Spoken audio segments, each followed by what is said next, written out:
오늘은 시선이라는 제목으로 하나님의 말씀을 증거하도록 하겠습니다. 시선입니다. 신명기 말씀은 모세의 고별 설교입니다. 모세가 마지막 자신의 직무를 내려놓고 은퇴하기 전에 이스라엘 백성들에게 했던 설교 말씀입니다. 모세는 신명기 말씀을 전할 때에 지난 40년 동안 광야에서 여행했던 그 모든 사건들을 하나하나 회고하였습니다. 그런데 그 사건들을 회고하면서 이스라엘 백성들, 이제 막 가나안 땅에 들어가려는 이스라엘 백성들에게 영적인 교훈을 주고자 했습니다. 그런데 그가 회고했던 많은 사건들 가운데 첫 번째 사건은 바로 가데스 바네아 사건, 다른 말로 12정탐꾼 이야기였습니다. 이 가데스 바네아 사건이 어떤 사건입니까? 이 사건 때문에 이스라엘 백성들은 2주, 3주 만에 걸어서 들어갈 수 있는 가나안 땅에 도착하는데 40년이란 세월이 걸렸습니다. 매우 안타까운 사건이었습니다. 그래서 우리는 너무나 이 사건을 잘 알고 있고 또 이 사건을 우리가 묵상할 때마다 그런 이야기를 합니다. 그 12정탐꾼들 중에서 그 10명의 정탐꾼들 참 믿음이 없었구나.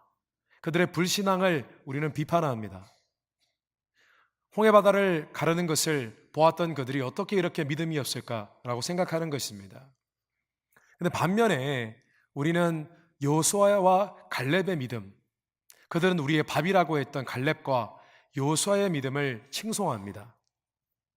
그런데 성도 여러분, 우리가 만약에 그들의 입장이 되었다고 한번 생각해 보십시오. 과연 우리들은 여호수아와 갈렙 같은 믿음을 가질 수 있었을까요? 어쩌면 우리는 그렇지 못했을 가능성이 높습니다. 이스라엘 백성들이 가나안 땅에 들어갔을 때 그들이 무엇을 보았습니까? 그들은 아낙 자손을 보았습니다. 키가 3m가 넘는 사람들을 보았습니다. 얼마나 망연자실했겠습니까? 뿐만 아니라 그들이 지어놓은 거대한 요새를 보았습니다. 어쩌면 그들의 마음이 마치 밀랍처럼 녹아내린 것은 당연한 일이었을지도 모릅니다. 오히려 여호수아와 갈렙 그 두 사람이 참 독특한 사람이었다라고 생각하는 편이 맞는지도 모르겠습니다. 실제로 한번 우리가 생각해 보면은 여호수아와 갈렙 이 두 사람은 당시 이스라엘 인구가 약 200만 명이라고 생각해 볼 때 200만 명 중에 두 사람이었습니다. 이 말은 그들의 믿음은 100만 대 1의 믿음이었습니다. 어쩌면 우리 가운데 대부분은 이 두 사람에게 속한 것이 아니라 199만 9,998명 그들에 가까울지도 모르겠습니다. 그렇다면 우리가 어렵고 그리고 어둡고 한 그런 현실을 마주할 때에 우리는 어떻게 하면 여호수아와 갈렙과 같은 그런 믿음을 붙잡을 수 있을까요? 어떻게 하면 우리의 믿음을 바로 세울 수 있을까요? 그 비결은 현실을 바라보는 우리의 시선을 바로잡는 것입니다. 다시 말씀드리겠습니다. 현실을 보는 우리의 시선을 바로잡는 것입니다. 우리가 우리의 시선을 바로잡으면 우리에게 믿음이 생기게 되어지고 그 믿음을 통하여 우리는 하나님이 주신 것들을 잃지 않고 받고 누릴 수 있게 된다는 것입니다. 그래서 먼저 우리는 어렵고 답답한 문제와 부정적인 현실만을 보려 하는 우리의 시선을 돌이켜야 합니다. 카메라에는 아웃포커싱이라는 그런 기능이 있습니다. 어떤 기능이냐면은 사물을 찍을 때에 우리가 찍으려는 그 피사체에 포커스를 하게 되어지면 결국 찍으면은 그 주변에 있는 다른 배경들은 흐릿하게 만들어버리는 그런 효과를 의미합니다. 그런데 이 효과는 어디서 가져온 것이냐 하면은 바로 우리들이 다 가지고 있는 이 눈에서 나온 효과입니다. 실제로 우리는 많은 것을 봅니다. 우리 망막에는 많은 이미지들이 들어가게 되어 있습니다. 그러나 사실 우리가 보는 것은 그렇게 많지 않습니다. 왜냐하면 우리는 우리가 보고자 하는 것만 보고 그 외에는 모두 아웃포커싱을 하기 때문입니다. 흐릿하게 만들어버리기 때문입니다. 그런데 우리가 하루에도 수많은 이미지를 보고 있지만은 사실상 우리가 실제로 기억에 남는 그 이미지는 많지 않은 것이 바로 이 이유 때문입니다. 그런데 마치 카메라의 그 아웃포커싱 기능처럼, 우리의 눈의 그런 기능처럼 우리는 어떤 상황을 볼 때에 부정적이고 어려운 현실, 그런 부분에 시선을 고정하는 그런 경향이 있다는 것입니다. 마치 자석을 끌어당기듯 우리의 시선은 이상하게 부정적인 것들에 더 시선을 빼앗길 때가 많다는 것입니다.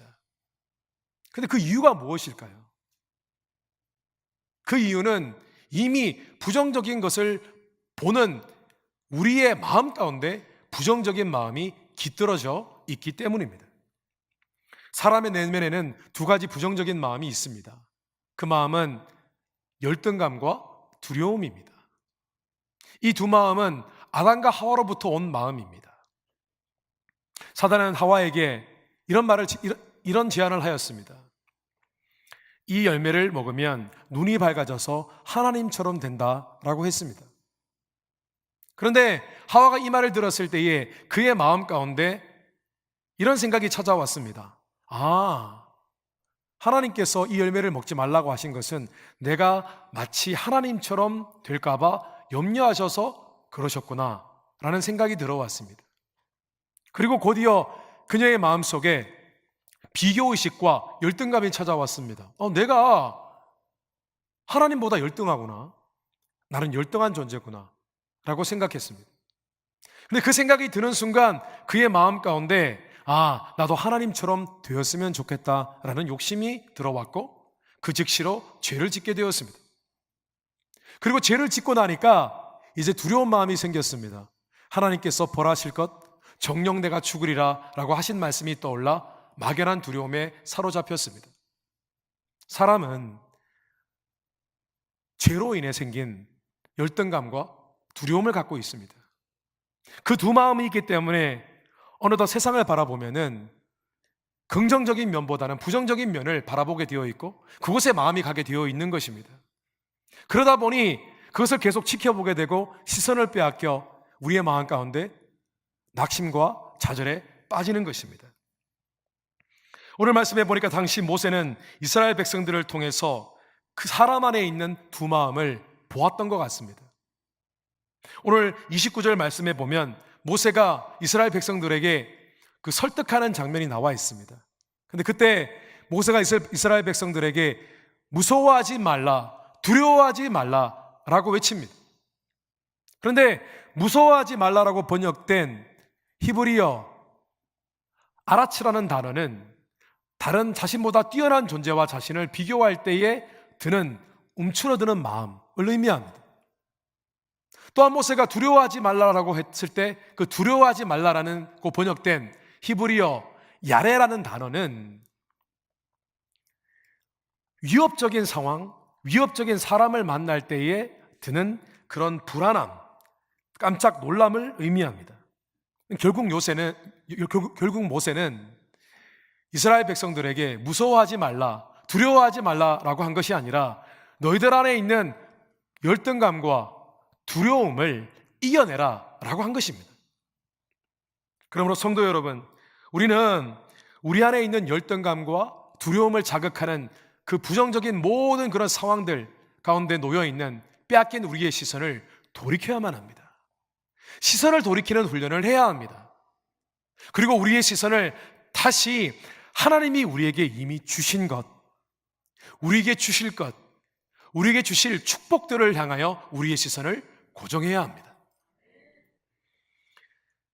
오늘 말씀의 모세는 너무나 안타까웠습니다. 왜냐하면 끝끝내 이스라엘 백성들은 그들이 빼앗긴 시선을 다시 돌이키지 못했습니다. 여전히 부정적인 면들을 계속해서 바라보았습니다. 오늘 25절, 26절 말씀에 보니까 이런 말씀이 나와 있습니다. 그 땅의 열매를 손에 가지고 우리에게로 돌아와서 우리에게 말하여 이르되 우리의 하나님 여호와께서 우리에게 주시는 땅이 좋더라 하였느니라. 그러나 너희가 올라가기를 원치 아니하고 너희의 하나님 여호와의 명령을 거역하여. 12 정탐꾼들과 이스라엘 백성들은 가나안 땅에서 가져온 열매를 보았습니다. 그 열매가 어떤 열매였습니까? 포도송이, 사람이 한 손으로 들 수 없는 포도송이였습니다. 두 사람이 막대기를 걸쳐 들어야만 들 수 있는 포도송이들이었습니다. 그런데 가나안 땅에서 가져온 그 열매들은 과거에 하나님께서 그 땅은, 내가 줄 땅은 젖과 꿀이 흐르는 땅이다라고 하신 그 말씀이 결코 거짓이 아니었음을 증명하는 증거였습니다. 그런데 그들은 그것을 보지 않았습니다. 그들은 그곳에 있는 어려운 것, 힘든 것들을 보았습니다. 안악자손을 보았습니다. 그들이 건설한 거대한 요새를 보았습니다. 그들은 하나님이 약속하신 이 젖과 꿀이 흐르는 땅, 이 가나안을, 그것이 사실이었음을 증명하는 그 열매들을 보았어야 됩니다. 그리고 머릿속에 그렸어야 됩니다. 그 열매들을 차지하고 그 열매들을 먹는 그 미래의 순간을 떠올렸어야만 했습니다. 그런데 그렇지 못했습니다. 결국은 그 열매가 아니라 안악자손과 거대한 요새에게 시선을 빼앗기고, 그랬기에 그들은 결국 하나님을 원망하게 되었고, 심지어 하나님이 우리를 미워하시는 것은 아닌가? 미워하셔서 이 땅으로 인도하신 것은 아니었나? 그렇게 하나님을 의심하게 되었습니다. 성도 여러분, 가끔씩 저는 앞으로 있을 일에 대해서 머릿속에 그림을 그릴 때가 있습니다. 하나님이 하실 일, 하나님이 주실 축복에 대해서 마음속에 visualize, 떠올려 볼 때가 있다는 것입니다.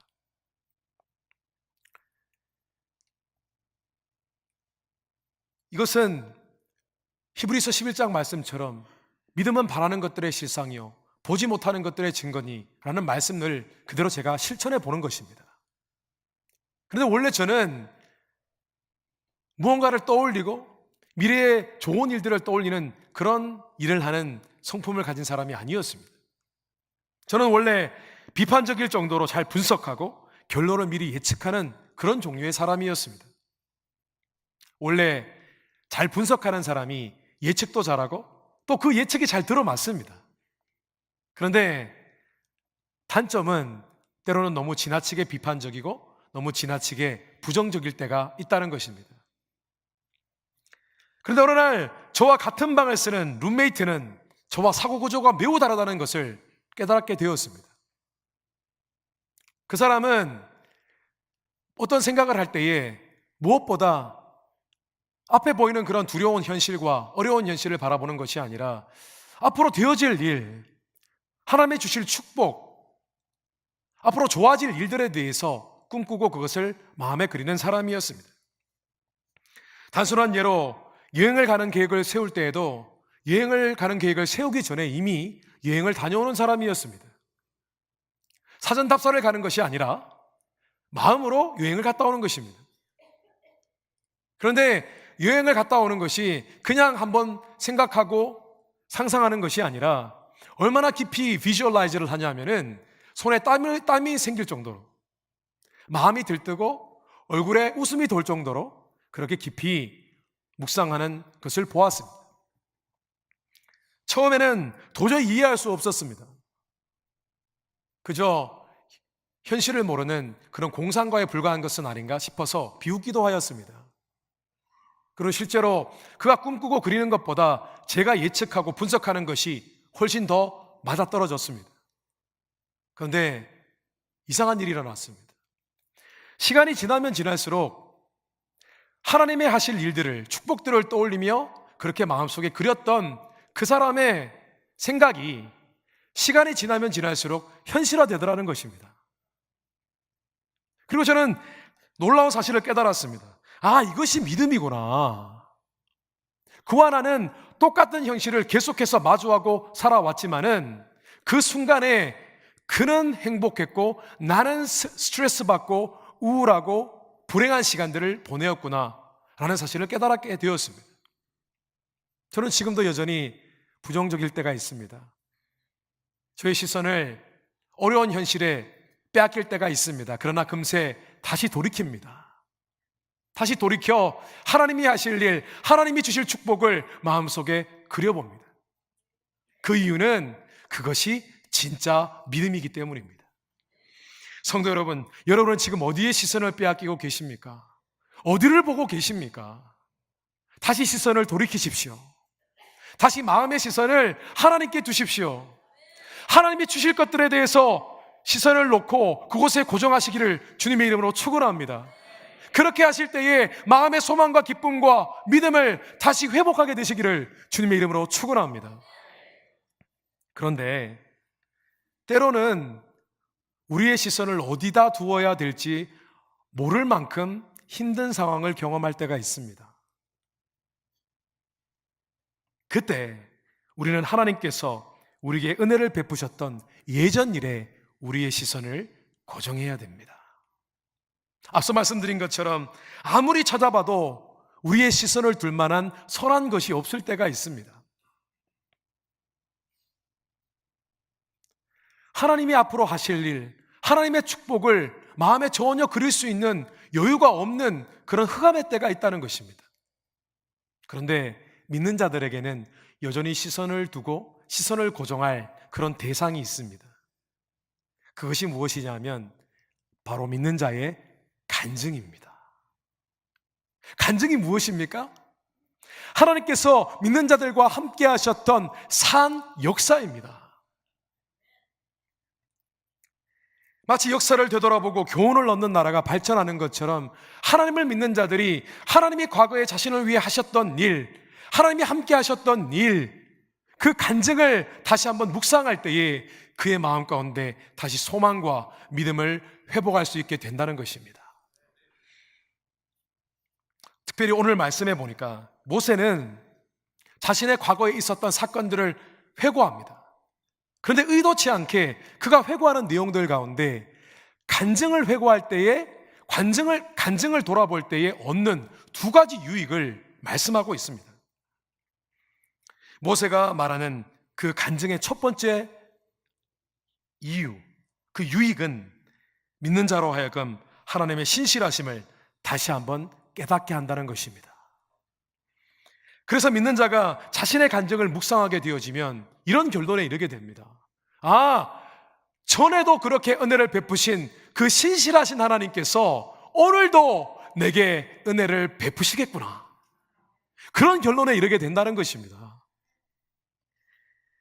오늘 30절 말씀해 보니까 모세가 이렇게 고백하고 있습니다. 너희보다 먼저 가시는 너희의 하나님 여호와께서 애굽에서 너희를 위하여 너희 목전에서 모든 일을 행하신 것 같이 이제도 너희를 위하여 싸우실 것이며, 하나님께서 이스라엘 백성들, 애굽 사람들 앞에서 행하셨던 그 일은 바로 10가지 재앙이었습니다. 그 바울이 이스라엘 백성들에게 하고자 했던 말은 이런 말입니다. 애굽이나 가나안 땅이나 다를 것이 뭐냐? 애굽에서 10가지 재앙을 보여주신 하나님께서 가나안 땅에서 동일한 일을 행하시지 아니하게 하시겠느냐? 바로 그 의미입니다. 성도 여러분, 비즈니스 문제로 어려움이 있을 때에 하나님께서 도와주신 기억이 있으십니까? 있으신 줄 압니다. 재정적으로 어려울 때에, 경제적으로 어려울 때에 뜻하지 않게 하나님께서 어떤 사람과 일을 붙여주셔서 그 재정이 채워졌던 그런 기억이 있으십니까? 그러신 줄 압니다. 정말 너무나 억울한 일을 당했을 때 그 오해도 풀어주시고 그 일로 말미암아 얼마 지나지 않은 미래에 하나님께서 더 큰 복으로 갚아주셨던 그 기억들이 있으십니까? 그러신 줄 믿습니다. 그렇다면 깨달으셨습니까? 전에 있었던 바로 그 일, 오늘 우리가 경험하고 있는 바로 그 일과 동일하다는 사실을 알고 계셨습니까? 그 일을 그렇게 인도하시고 역사하셨던 그 하나님께서 지금도 우리와 함께 살아계시다는 것을 깨닫고 계셨습니까? 만약 그렇다면 우리가 지금 마주하고 있는 현실 앞에서 우리는 이런 고백을 해야 됩니다. 이런 선포를 해야 됩니다. 전에 그렇게 하셨던 신실하신 하나님께서 오늘도 우리를 그렇게 하시리라.